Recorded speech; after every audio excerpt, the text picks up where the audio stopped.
بسم اللہ الرحمن الرحیم الحمد للہ والصلاة والسلام علی سیدنا محمد وعلی آلہ واصحابہ اجمعین اما بعد فاعوذ باللہ من الشیطان الرجیم بسم اللہ الرحمن الرحیم وأما الجدار فكان لغلامين يتيمين في المدينة وكان تحته كنز لهما وكان أبوهما صالحا صدق اللہ العظیم۔ قرآن کریم میں اللہ تعالیٰ نے نیک کام کی برکات کو بھی بیان فرمایا ہے، نیکی کے اچھے اثرات، نیکی اور نیک کام کے کرنے سے زندگی پر پڑنے والے اچھے اثرات۔ نیکی کرتا ایک ہے اور بعض دفعہ اس کی نیکی سے دوسروں کو فائدہ پہنچتا ہے، اس طرح کی مثالیں بھی اللہ نے قرآن میں دی ہیں، اور جناب نبی کریم صلی اللہ علیہ وسلم نے بھی احادیث میں اس چیز کو بیان فرمایا ہے۔ چنانچہ 16ویں پارے کی پہلی آیت شروع کی آیتیں ہیں وَأَمَّا الْجِدَارُ فَكَانَ لِغُلَامَيْنِ يَتِيمَيْنِ فِي الْمَدِينَةِ۔ حضرت موسیٰ علیہ السلام اور حضرت خضر علیہ السلام کا ایک سفر ہوا ہے، اس سفر میں کچھ واقعات پیش آئے ہیں، وہ پورا سفر اللہ تعالیٰ نے قرآن کریم میں بیان فرمایا ہے۔ حضرت خضر علیہ السلام اور حضرت موسیٰ علیہ السلام ایک بستی سے گزر رہے تھے تو دیکھا کہ ایک گھر کی دیوار گر رہی ہے۔ حضرت خضر علیہ السلام نے حضرت موسیٰ علیہ السلام سے کہا کہ آؤ بھائی اس گھر کی دیوار کو صحیح کر دیتے ہیں۔ اب دونوں اللہ کے مقرب محبوب بندے ہیں، نبی ہیں۔ حضرت خضر علیہ السلام کا اپنا مقام ہے، اللہ نے ان کو تکوینی علوم دیے تھے۔ حضرت موسیٰ علیہ السلام کا اپنا مقام ہے، اللہ تعالیٰ نے ان کو شرعی علوم دیے تھے۔ تو دونوں پیغمبر، دونوں جلیل القدر، اللہ تعالیٰ نے دونوں کے ذریعے ایک دیوار کو تصحیح کروا رہے ہیں، صحیح کروا رہے ہیں۔ تو وہ گرتی دیوار تھی، دونوں حضرات ملتے ہیں اور اس کو ٹھیک کر دیتے ہیں، مرمت کر دیتے ہیں۔ حضرت موسیٰ علیہ السلام نے حضرت خضر علیہ السلام سے کہا کہ اس بستی والوں پر آپ نے احسان کیا ہے، جبکہ اب سے کچھ دیر پہلے ہم نے ان سے کہا تھا کہ ہم مسافر ہیں، ہمیں کھانا دے دو، تو انہوں نے کہا ہم نہیں کھلائیں گے کھانا۔ پہلے زمانے میں یہ ہوا کرتا تھا کہ سفر میں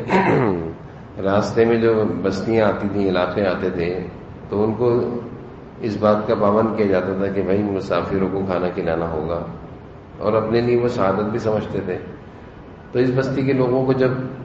حضرت موسیٰ علیہ السلام اور حضرت خضر علیہ السلام نے کہا بھائی ہم مسافر ہیں، ہمیں کھانا کھلاؤ، تو انہوں نے کہا ہم تو نہیں کھلا رہے کھانا، اور یہیں کا ایک مکان کی دیوار گر رہی ہے تو وہ ٹھیک کر رہے ہیں۔ حضرت خضر علیہ السلام سے موسیٰ علیہ السلام کہہ رہے ہیں یہ تو آپ نے عجیب کام کیا کہ وہ تو ہمارے ساتھ احسان نہیں کر رہے اور آپ ان کے ساتھ احسان کر رہے ہیں۔ تو حضرت خضر علیہ السلام نے اس احسان کی وجہ بتائی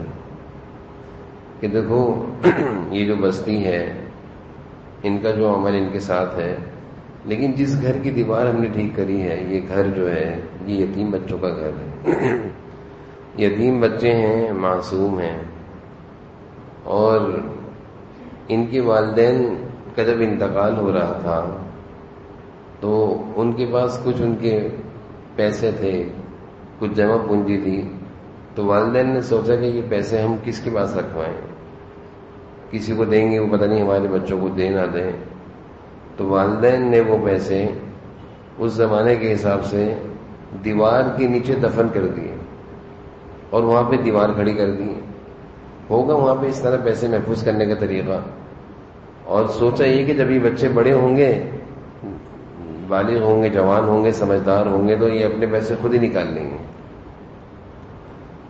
ابھی بچے چھوٹے ہیں اور حالیہ بارشوں کی وجہ سے ہو سکتا ہے دیوار گر رہی ہے،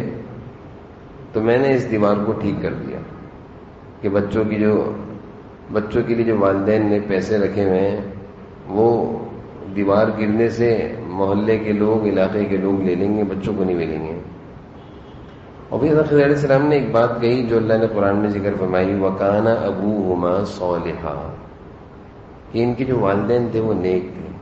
ان کے والدین نیک تھے۔ تو ان کی نیکی کی برکت سے اللہ تعالیٰ نے یہ کام حضرت خضر علیہ السلام سے لیا، حضرت موسیٰ علیہ السلام سے لیا، کہ والدین کی نیکی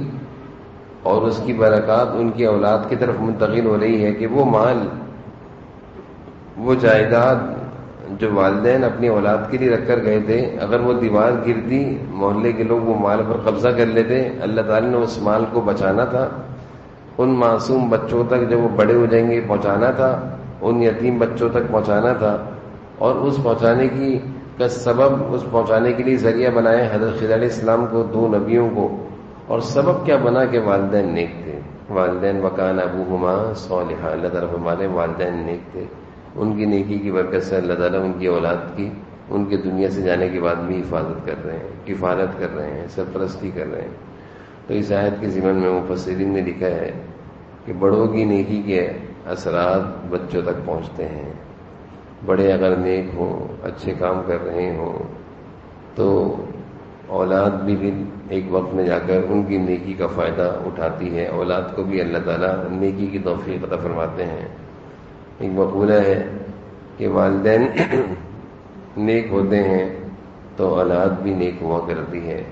اور اگر والدین نیک نہ ہو اور وہ لاکھ چاہیں کہ ہماری اولاد نیک ہو تو یہ ناممکنات میں سے ہے۔ ایک دو مفسرین نے یہ بات لکھی کہ والدین کی نیکی اولاد کے لیے نیکی کا سبب بنتی ہے، اور دوسری بات یہ لکھی کہ نیک کام، کوئی بھی نیک عمل ہو اللہ نے اس میں بڑی تاثیر رکھی ہے، کوئی بھی نیک کام ہو، نیک عمل ہو، اللہ نے اس میں بڑی تاثیر رکھی ہے۔ اس سے اللہ تعالیٰ کی مدد کا یہ غیبی نظام ہمارے سامنے دکھ رہا ہے کہ کیسے اللہ تعالیٰ حفاظت فرما رہے ہیں۔ تو نیکی کوئی بھی ہو، نیک عمل کوئی بھی ہو، اس پر اللہ کی مدد ہے، زندگی میں سکون ہے، کاموں میں آسانی ہے۔ کتنی دفعہ ایسا دیکھا گیا کہ جو نیک لوگ ہوتے ہیں ان کے کاموں میں اللہ تعالیٰ بڑی برکت ڈالتے ہیں، ان کے فیصلوں میں بھی برکت ہوتی ہے، ان کے کاموں میں، ان کے فیصلوں میں اللہ کی مدد ہوتی ہے، ان کے کام اچھے ہوا کرتے ہیں، وہ تھوڑا سی محنت کرتے ہیں، اللہ تعالیٰ اس پر ان کو بڑا صلہ دیا کرتے ہیں نیکی کی برکت سے۔ تو نیک لوگوں کے کام بھی اچھے ہوا کرتے ہیں، ان کے فیصلے بھی اچھے ہوا کرتے ہیں، اور اللہ تعالیٰ نے ان کے کاموں میں برکت بھی رکھی ہوتی ہے۔ اس کے برعکس وہ آدمی جس کی زندگی میں نیکی نہ ہو، اعمال صالحہ کا اہتمام نہ ہو، تقوی نہ ہو، ایمان نہ ہو، تو اس کے کاموں میں عموماً برکت بھی نہیں ہوا کرتی، اس کے فیصلے بھی اتنے زیادہ اچھے نہیں ہوا کرتے، اس کی نیکی کی کمی کی برکت سے۔ اس لیے ہمیں اپنا معمول بنانا چاہیے کہ اپنی زندگیوں میں نیک اعمال کے کرنے کا اہتمام کرنا چاہیے، اپنی زندگیوں میں اچھے کاموں کے کرنے کا اہتمام کرنا چاہیے۔ کوئی بھی نیکی ہو، اللہ تعالیٰ کسی بھی نیکی کی توفیق دیں، اس کو معمولی سمجھ کر چھوڑنا نہیں چاہیے۔ حضرت انس رضی اللہ عنہ فرمایا کرتے تھے کہ جو معمولی نیکیاں ہیں، ان نیکیوں کی قدر کل قیامت کے دن ہوگی، ان نیکیوں کی قدر کل قیامت کے دن ہوگی، جب انسان ایک ایک نیکی کے پیچھے بھاگ رہا ہوگا، ایک ایک نیکی کے پیچھے بھاگ رہا ہوگا۔ اس لیے کوئی بھی نیکی معمولی سمجھ کر چھوڑنی نہیں چاہیے، اور کوئی بھی گناہ معمولی سمجھ کر کرنا نہیں چاہیے۔ کیا پتہ یہ نیکی ہمیں جنت میں لے جانے کا سبب بن جائے، اور کیا پتہ یہ معمولی سا گناہ ہمارے لیے جہنم میں جانے کا سبب نہ بن جائے۔